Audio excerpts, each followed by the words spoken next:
Hi guys, I'm Charlie, your Charlie Book Fanatic. Welcome back to my channel. Today I'm going to do a full-on series review for The Raven Cycle by Maggie Stiefvater.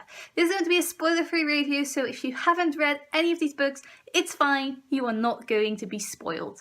The Raven Cycle is a 4-book series about a girl called Blue who is part of a family of psychics. Her mother is a psychic, her aunts are all psychic, only Blue herself isn't psychic. She intensifies psychic powers, she as a person does that, but she doesn't have any real psychic powers herself.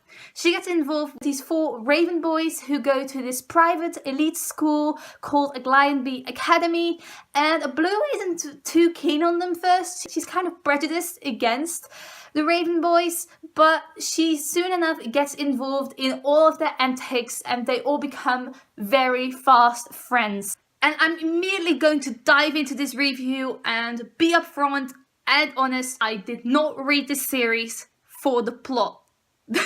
And you shouldn't go into this series for the plot, because after finishing this entire 4-book series, I'm not entirely sure what in the heck was going on in this series.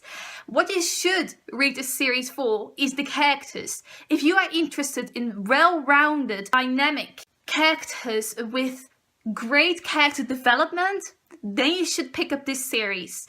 But don't expect anything action-packed or fast-paced, because if that is your thing, I would not recommend this series to you, because it is slow-paced and you're probably going to get a little bit annoyed. After finishing the last book in this series, plot-wise, I was disappointed.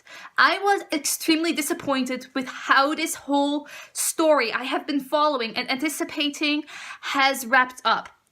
But I am very satisfied with how the characters have developed throughout the series and who they turned out to be at the end of this story. I'm mostly satisfied with how these characters' arcs were wrapped up, but there was one character specifically, Noah, who I felt kind of bad about because he wasn't really there in the last book, and I can only remember him in one scene in the entire book, and it wasn't a scene that put him into a good light. So I don't have really any fond memories of Noah.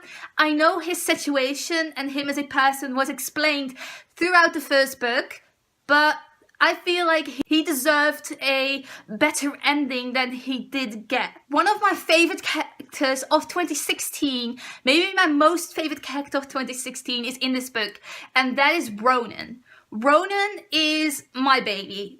That is literally all I can say about him. He's my baby. I love him. I love how closed off he is, how dark his backstory is, and how dark his own present story is. He is a very brooding kind of person and he doesn't let you in easily, but when you do get in, you notice slowly how you start to love him and care for him more and more. I've heard some complaints about the writing style of this book, and I think Stiefvater's writing style really has to be a thing, and the only way you can know it is if you actually try and read the first book, The Raven Boys.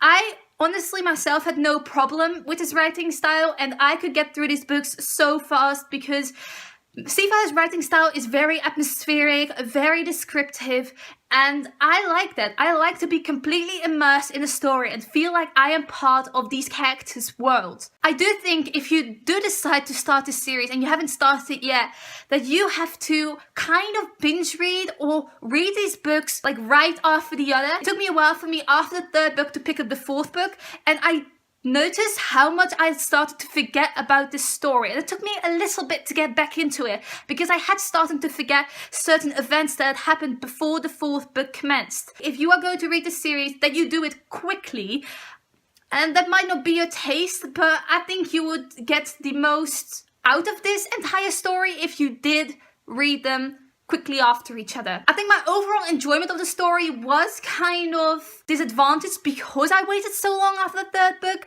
to pick up the 4th book. The 4th book was my favorite book in the series because it did wrap up the entire story and all of these character stories. I have to say it is my favorite book because I can't remember really the 3 books before the 4th one because it's been a while since I read them. I don't know how much that says about the story itself, that it is kind of forgettable. I didn't forget what happened with these characters and what kind of character development they went through, but I did forget what kind of events plot-wise happened in this book. What would I rate this series out of 5 stars?